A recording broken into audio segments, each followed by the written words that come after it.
volvemos. Yo estoy abusando del tiempo de Patricia Flores y olvidé decirle que lamento ese accidente. Qué pena, y Patti seguramente ya podrá estar presencialmente en un siguiente contacto, en un siguiente encuentro. Patti, tengo que confesar que el programa tenía que empezar al otro lado. Teníamos que comenzar con los derechos de las mujeres y en la segunda parte ir a la comunidad LGBT. Lo hemos hecho inversamente, pero bueno, da lo mismo, el camino llega a lo mismo. Patti, antes de que nos abandone, quisiera que nos ayude a hacer un tránsito entre conclusión del anterior bloque y un tránsito a este bloque que va a abordar específicamente los derechos de las mujeres. ¿Me ayuda, Patti? Con el mayor gusto, Claudia. Yo creo que a pesar de las reflexiones que tuvimos en el anterior bloque, no hay que perder la esperanza. Yo creo y soy fiel, comprometida con que debemos seguir profundizando las brechas y hacerlas cada vez más profundas en torno a la reivindicación de los derechos de las mujeres, a pesar de las paradojas que esto implique. Yo creo que la defensa de la vida, la defensa de ser parte de nuestras decisiones, de definir sobre nuestras vidas, no puede claudicar ante ningún candidato ni ante ninguna propuesta política. Yo creo que las mujeres, con mucho dolor, con mucha esperanza, en este país hemos conquistado paso a paso lo que hoy tenemos reconocido en nuestra Constitución, así sea parte de la crisis de la modernidad a la que aludía Rosario, pero creo que tenemos que seguir en la ruta de que el Estado boliviano sea realmente comprometido, serio y responsable en asignar recursos a una lucha tenaz, por ejemplo, contra el feminicidio, contra toda forma de violencia hacia las mujeres y hacia los denominados colectivos LGBTs. Yo creo que no podemos rendirnos ante nuestros derechos, primero sexuales y reproductivos, ante nuestra dignidad, ante las conquistas que hemos tenido en nuestros derechos económicos y, por supuesto, ante los derechos políticos. Yo creo que nunca en estas circunstancias debemos perder la esperanza de que quienes lleguen al Parlamento o a la Asamblea Legislativa, siendo mujeres, eh, trancen con la confianza que está depositando la ciudadanía en ellas. Yo soy una militante por la igualdad, por la equidad. Yo creo que tenemos que seguir en esa ruta, Claudia, a pesar de las barreras que tengamos que enfrentar, pero por otro lado, ser conscientes de que lamentablemente estos contragolpes fuertísimos de los poderes hegemónicos que se niegan a ceder sus espacios de privilegio no van a parar. Y lo están haciendo desde la fibra más sensible de la sociedad boliviana, que es el tema de la religión, que sigue siendo ese miedo atávico medieval a la sexualidad de las personas, a la sexualidad particularmente de las mujeres. Son poderes hegemónicos que se niegan a claudicar en sus poderes al control de la vida y de los cuerpos de este lado de la humanidad. Gracias, Gracias, gracias, Patti. Y el contacto ha sido bueno, además bueno en calidad. Hay que Sí, seguir muy bien. ejercitando esta comunicación. Gracias, Patti. Gracias. Un abrazo, un saludo, una caricia larga a ese gato que anda por ahí. Y estaremos pronto, estaremos pronto. Bueno, finalmente, Mónica Novillo se incorpora a la mesa. Bienvenida. Hemos estado siguiendo toda su participación cuando decía David y Patti también que no hay que claudicar y que hay que estar en la lucha. Bueno, lo hemos visto a usted en distintos escenarios. ¿Cuáles son, antes de las cifras, usted nos escuchó al lado, cuál es su percepción de lo que se dice? ¿Le hace sentido todo lo que se ha dicho? ¿Lo quiere reordenar para quienes nos siguen? Sí, yo creo que ha sido muy interesante la discusión que hemos tenido en la mañana, que han tenido en la primera parte en el primer bloque, en sentido de organizar la idea de que las mujeres también son considerados como el otro, el menos, el que siempre trata de alcanzar objetivos en relación a los hombres. Y esto hace referencia a la noción de igualdad que debemos construir, en sentido de que las mujeres que no queremos ser iguales a los hombres, lo que queremos son igualdad de oportunidades, igualdad de condiciones para ejercer nuestros derechos plenamente, parte de los derechos que se han mencionado aquí y que tienen que ver justamente con el momento en el que estamos, en un momento electoral en el que la mayor parte de los partidos políticos y las fuerzas que están en proceso electoral no han hecho mención de sus propuestas hacia las mujeres, sino hay una pregunta, un compromiso de quienes están organizando algunos espacios. Los partidos políticos, las fuerzas no mencionan las problemáticas que tienen que ver con la mitad de la población.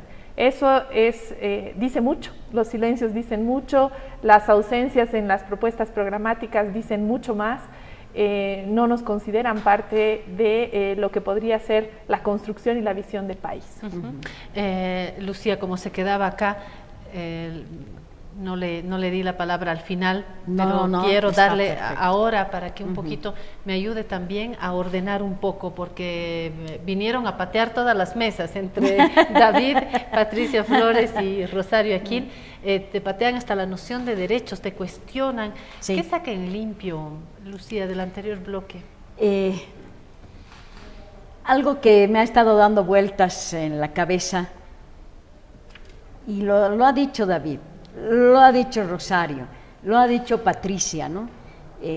No es casual esa vuelta de la Biblia al Palacio de Gobierno, ¿no? No es casual. Lo que ha pasado en noviembre y lo que nos ha tenido en ese desajuste, en ese estado así de tensión durante todos estos meses. De quiebre, ¿no? De quiebre, ¿no? De quiebre, ¿verdad? De quiebre. No es casual, es parte el poder, ¿no? De la retoma del poder en el mundo, Tenemos a Trump, tenemos a Bolsonaro, todas esas corrientes hegemónicas tan conservadoras, ¿no?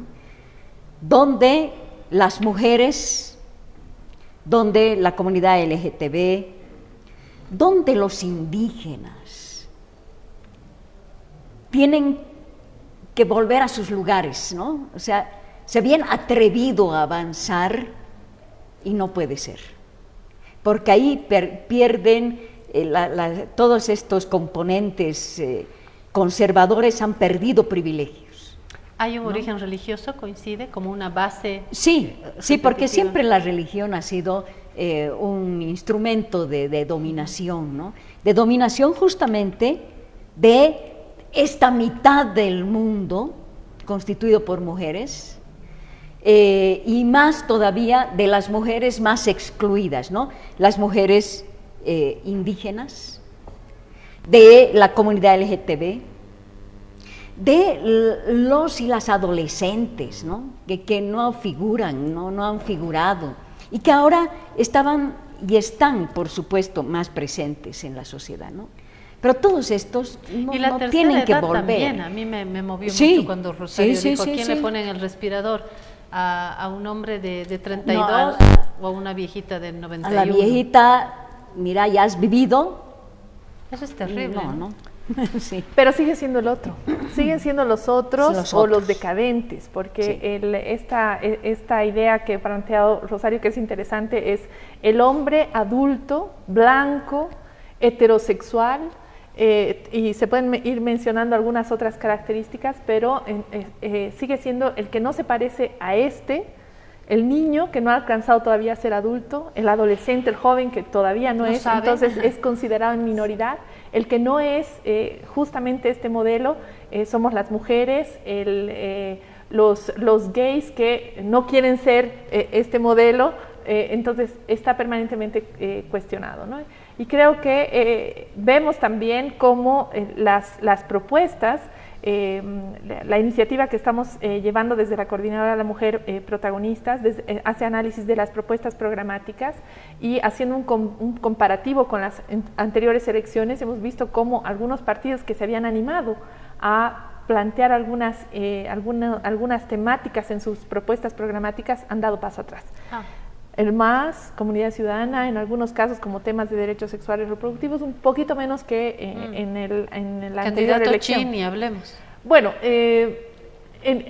respecto a la religión, yo creo que cuando preguntabas si el origen es religioso, yo no sé si el origen es religioso, sino si se usa a la religión para legitimar ciertos elementos de análisis que pueden estar en el sentido común de las personas. Entonces se utiliza mucho la religión para manipular inclusive las la posturas. Biología, como decía Rosario también. Sí, porque hay una cuestión que siempre está detrás un poco de los argumentos religiosos de cualquiera de ellas, es que se asocia la naturaleza con la creación divina.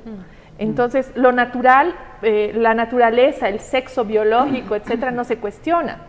Y pareciera que existe un orden natural de que las mujeres responden a ciertas actividades, roles, características, y los hombres también. Entonces, en este orden en términos de la sociedad, si alteras algo, si transgrede algo de esto que se considera natural, entonces estás yéndote contra la religión.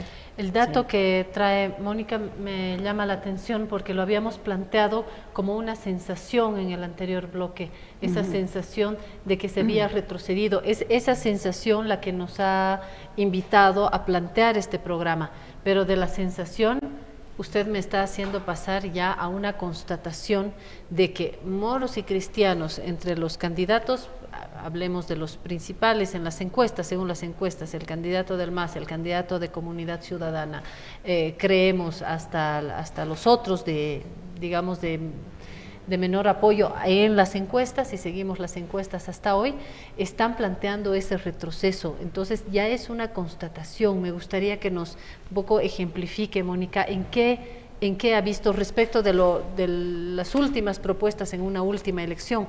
¿Qué es lo que realmente prueba de que hay este retroceso, por lo menos en las intenciones políticas? Pero veamos, tenemos un análisis de las propuestas programáticas y vemos como algunas propuestas que eran bastante progresistas. Nosotros hemos organizado, tenemos una clasificación de las propuestas programáticas, de nivel alto de inclusión de propuestas de las agendas de las mujeres, un nivel medio, un nivel bajo y otro incipiente.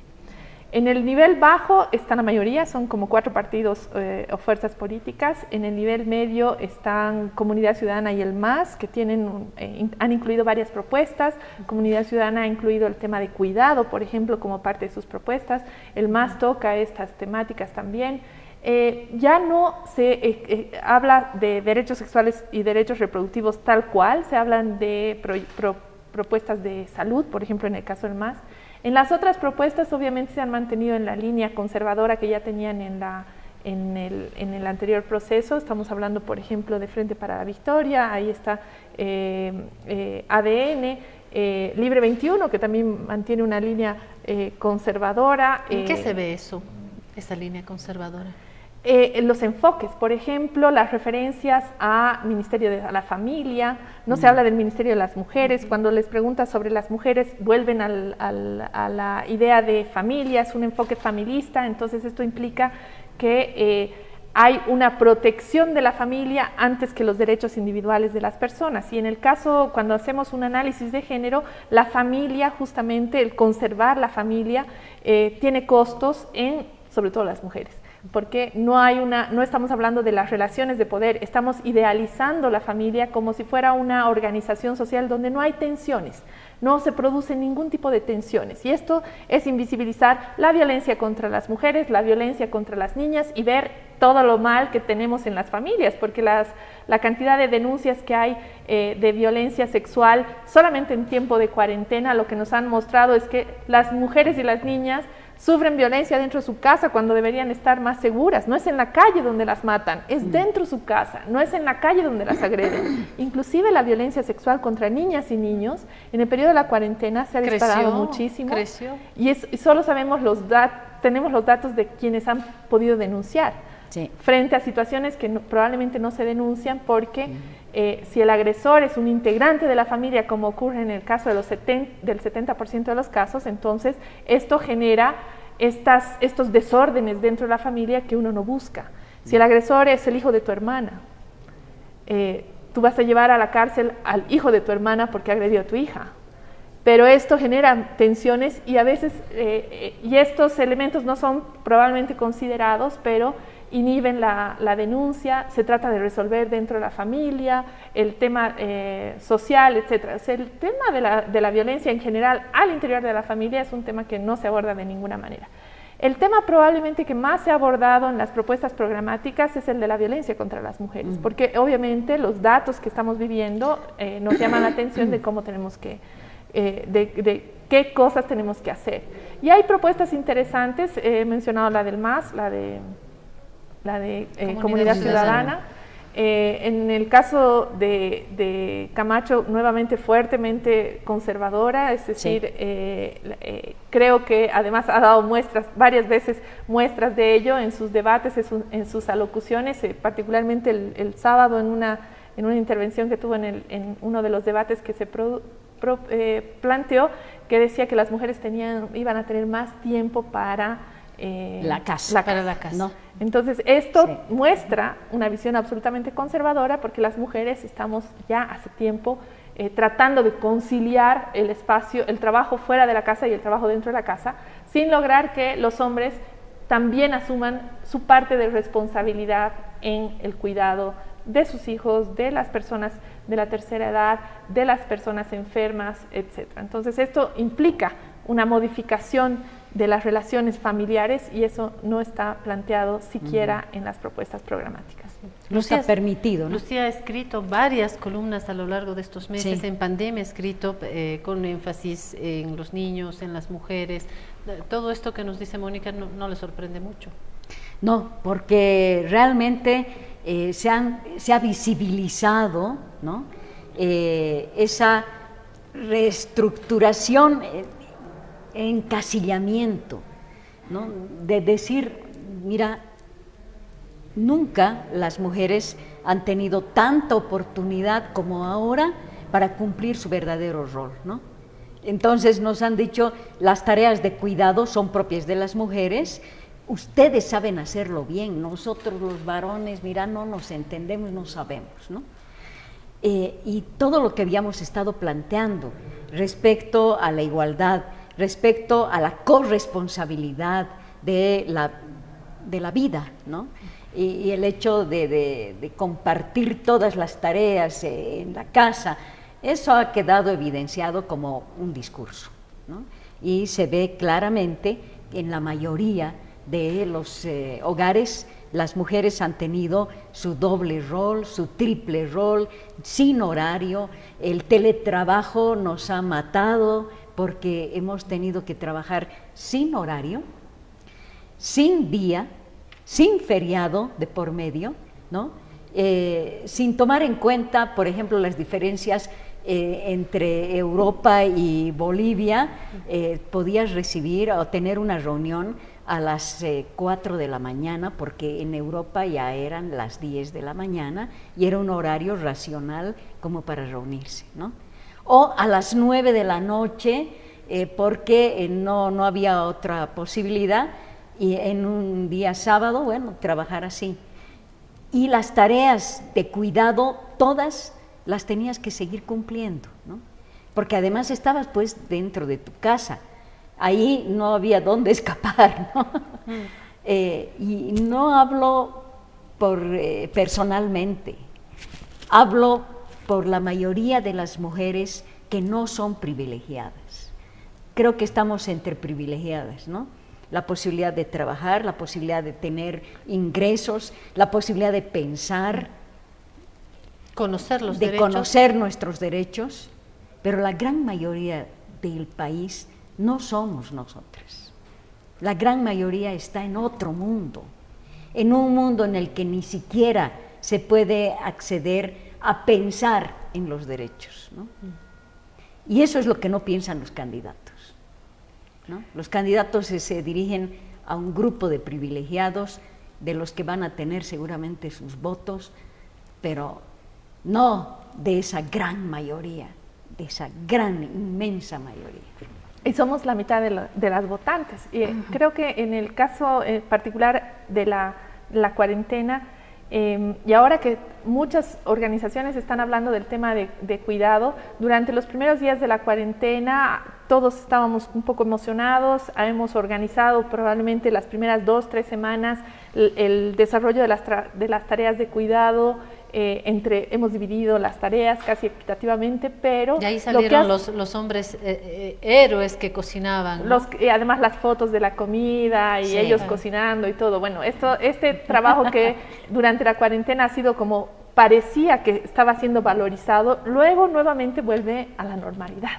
Sí. Y el problema ha sido que, como nunca, hemos tenido a la familia entera dentro de la casa y la demanda de cuidado se ha incrementado. Normalmente la gente no pasa todo el tiempo dentro de la casa. Claro. Y la demanda de atención no es 24 horas, 7 días a la semana. Entonces, habiéndose incrementado... Además la casa, pequeño paréntesis, haciendo eco de lo que describe Lucía, ese espacio no es el que seguro yo sé que usted tiene, ustedes saben que yo tengo. Cuando la pobreza te marca el espacio de vivienda, estamos hablando de 4x4, universo, de otro universo. Una habitación de 4x4. No solamente el espacio, sino también las tensiones que pueden haberse generado por las cuestiones de pobreza, la falta de acceso a recursos, una cantidad de cosas. Entonces, estos arreglos que se hubieran producido durante el tiempo de cuarentena, luego no han continuado. Y las mujeres han asumido todo ese incremento de demanda sobre sus hombros, trabajando y en condiciones, en algunos casos, de violencia, porque las condiciones no han cambiado. Lo que ha pasado con la cuarentena es que se han agravado, se han visto como más exacerbadas, entonces esto ha producido también situaciones de violencia. Y probablemente la agenda de los candidatos que se ha ido adecuando un poco también al contexto de la pandemia, se han centrado mucho en temas de protección social. Entonces el tema de salud sale como algo importante, el tema de educación también. Ahora creo que estamos entre los 2 únicos países del mundo que han cerrado el año escolar, y esto tiene repercusiones en profundizar las brechas de desigualdad. Claro. Y particularmente algunas brechas que ya existen, como por ejemplo el acceso de las niñas a la educación. Ahora con teleeducación, lo que pasa con las niñas es que no es normal, pero en general las niñas asumen tareas de cuidado para ayudar a su madre. Entonces se van reproduciendo estas brechas de exclusión de las mujeres en el nivel educativo. Vuelve a la naturalidad, ¿no? Embarazos adolescentes. Esto lo ha planteado, ha salido una publicación reciente del UNFPA en relación al incremento de embarazos de adolescentes en periodo de pandemia. Y esto significa que estas niñas, por el embarazo adolescente, también van a estar al margen de la posibilidad de planificar su vida, pensar en la profesionalización. El embarazo adolescente tiene una consecuencia de empobrecimiento, etc. Entonces, ¿por qué estamos ausentes de las propuestas programáticas? Hay unos que efectivamente hacen esfuerzos para plantear las temáticas de género, pero somos invisibles a los ojos de los políticos. Y otro dato que me gustaría compartir es justamente el seguimiento que hemos hecho a los medios de comunicación y la cobertura del proceso electoral. El 2009, en la elección del 2009, la cobertura de temas de género y a mujeres candidatas alcanzaba al 0.7% de la cobertura mediática. Y ya teníamos el criterio de paridad en las listas, o sea, las candidatas estaban casi en la mitad de las listas. El 2014, en la elección del 2014, la cobertura mediática duplicó ese 0.7%, estábamos en 1.8%. O sea, no llegamos ni al 2% de la cobertura mediática, aún asegurando que las mujeres son la mitad de las listas. Seguramente vamos a tener ya resultados de cuál es la cobertura en este momento a las candidatas, pero la invisibilización de las mujeres en diferentes espacios, y particularmente el espacio público, porque ese es el tema de la transgresión y lo que nos planteaba Rosario Kim en el bloque anterior. Las mujeres que transgreden, y esta es una transgresión, estar en el espacio público es una transgresión, entonces tienen que ser sancionadas. Claro. Y ahí aparecen situaciones de violencia y acoso político, estamos viendo cómo en algunos casos las están excluyendo de las listas, y bueno, y el no cumplimiento de la paridad que nos está ocupando ahora en este proceso. Por no hablar, y si tiene alguna cifra, creo que es útil ahora, por no hablar de cómo la pandemia ha afectado particularmente a las mujeres en términos de empleo. ¿Nos puede ayudar con esto? Bueno, tenemos, por ejemplo, el caso de las trabajadoras asalariadas del hogar. Tenemos algunos datos de sectores, de organizaciones con quienes trabajamos. Las trabajadoras del hogar... Despedidas. En 90% de las trabajadoras del hogar en periodo de pandemia han perdido su empleo. Estos son datos de la Federación Nacional de Trabajadoras Asalariadas del Hogar. Significa que un sector que ya estaba discriminado, ha sido doblemente discriminado, han sido despedidas sin reconocimiento de sus beneficios sociales, porque además esto no es nuevo. El no reconocimiento de sus beneficios sociales es una tradición en nuestra forma de relacionarnos socialmente, y cómo no reconocer este trabajo doméstico que debería ser asalariado y que tiene una ley de más de 16 años y que no logramos siquiera avanzar en una necesaria resolución biministerial para que puedan acceder a su derecho a la salud como trabajadoras. Bien, el sector de fabriles, ¿no? Las mujeres fabriles. Vamos a trasladarnos hasta el Beni, Riberalta, las trabajadoras de la zafra y de la castaña. 100%, si no, bueno, 97% son mujeres. Sus representantes son mujeres. Les acompañan sus hijos a trabajar a partir de los 14 años. Durante la pandemia... Como ayudantes. Sí. Durante la pandemia lo primero que hicieron las beneficiarias, como se llaman las fábricas de la castaña, lo primero que hicieron fue pedir que sus hijos no asistan más, ¿no? Se queden en la casa. Las mujeres fueron despedidas sin ningún goce de haberes. Se cerraron las beneficiarias y entonces dijeron, bueno, no podemos exportar la castaña, por otro lado ha bajado el precio y cerramos. Ahí tenemos cientos de mujeres sin trabajo, ¿no? Y no tuvieron ninguna posibilidad de capacitarse durante años en otra actividad, que no sea justamente la zafra de la castaña. La pobreza después de esta pandemia va a mostrar su rostro más dramático, ¿no? Lo veremos en los meses que siguen también. Sí, no tiene que ver ya con las elecciones. Yo creo que ya son consecuencias que las estamos viendo, pero que vamos a poder mapear de manera dramática en los meses que siguen, y creo que esa pobreza va a tener rostro de mujer también, ¿no?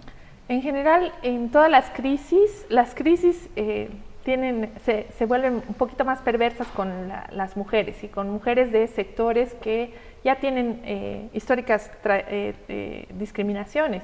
Ahí tenemos podemos hablar de las mujeres indígenas, las mujeres afrodescendientes, que a veces creemos que porque son pocas en Bolivia no van a sufrir, pero tienen en su cuerpo, se articulan varias formas de discriminación. La forma de discriminación racial, de origen étnico, por ser mujeres, si son lesbianas, peor todavía, si son mujeres trans, aún más. Entonces, existen estas formas de discriminación que se van juntando en el caso de las mujeres, y la pobreza seguramente la vamos a ver en estos sectores con mucha más fuerza. La CEPAL ya ha anunciado que las crisis van a ser muy fuertes, pero que además en los sectores donde más se va a notar es justamente en las mujeres, en el empleo de las mujeres. Se teme que esta pandemia que nos ha llevado al hogar nos vuelva a mantener en el hogar cuando ya habíamos dado un paso para salir de él, y para realizar, y los obstáculos que vamos a tener para realizar actividades económicas, ¿no? Las actividades del sector informal seguramente van a multiplicarse, como lo que hemos visto también. Cuando uno sale a la calle después de la pandemia y ve los puestitos de fruta, verduras y todo, expresan un poco la necesidad de la población para, en este momento, resolver sus necesidades inmediatas. Entonces esto lo vamos a ver seguramente en los próximos años. Depende también la creatividad la creatividad para plantearnos propuestas de quienes vayan a asumir el próximo gobierno.